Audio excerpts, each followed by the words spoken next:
Hi friends, good morning, welcome to my channel.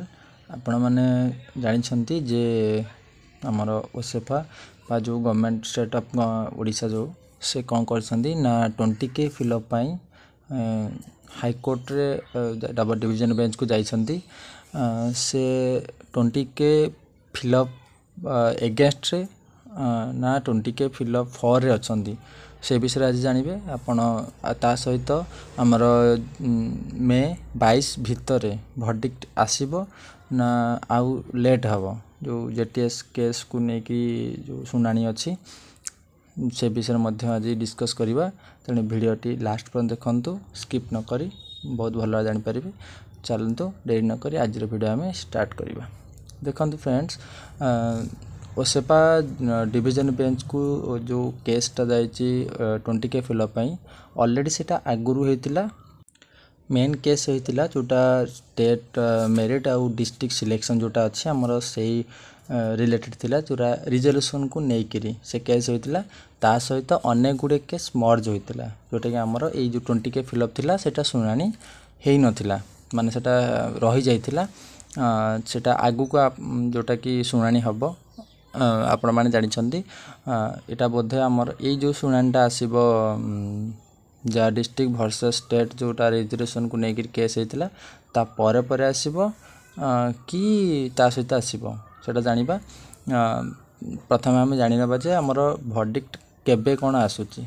देखंतु भर्डिक्टटा मे 7 घुंची घुंची जाइची, तापरे मे 22 भितर जदि आसी जाउची तो आसी जाउची, अदरवाइज सेटा जून 27 पाखापाखि पड़ेब कहीं जेहेतु छुट्टी हो जाउची हाईकोर्ट मे 22 रु जून 22 माने 1 मंथ हम।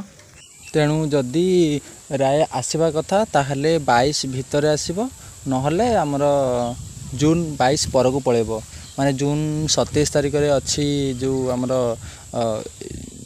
20K फिलअप को लेकिन तार रायटा आसबार अच्छी बोधे मिसिक आसीबो, नाइन तो जदि आसबार अच्छी ताहले यही 22 तारिख भितर माने माने मे 22 भितर आसीबो। तेणु आम सेटा देखा कौन हो समस्ते तो होप रखा जल्दी जल्दी आसी जाऊ। देखा कौन हो माने आम भाविले कौन हम गवर्नमेंटर किसी अलग थाए आउ छुट्टी हो गला पर तो आप जानी कई किसी हेनी।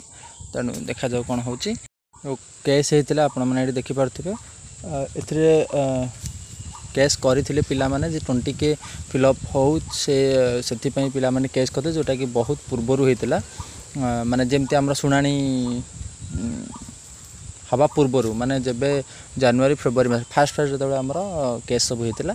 तेणु ता अपोनेंट रे अन्य स्टेट ऑफ ओडिशा रही। तेणु देखा जाऊ कौन हो एटा फॉर रे जाउची कि नहीं कहीं तो आम भी समय चाहिए जे 20K फिलअप जोटा आम फॉर रे राय आसू जोटे बहुत हेल्पफुल हम पाई आम बहुत हेल्पफुल हम।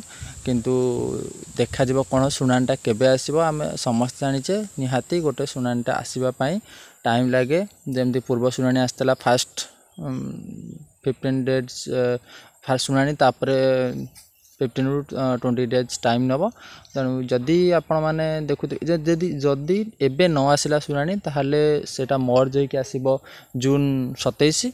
आउ जदि एबे आसुची भारी ताहले जून 27 बेलू आमर ये जो 20K फिलअप रायटा आसीबो। तेणु समस्ते फिंगर क्रॉस रखंतु जमती कि जल्दी जल्दी रायटा पळै आसु। 20K फिलअप मध्य हो सेटा समस्त बहुत हेल्पफुल हम। थैंक यू वीडियो देखि यदि वीडियो भल लगे निहाती लाइक शेयर एंड सब्सक्राइब करेंगे। Thank you.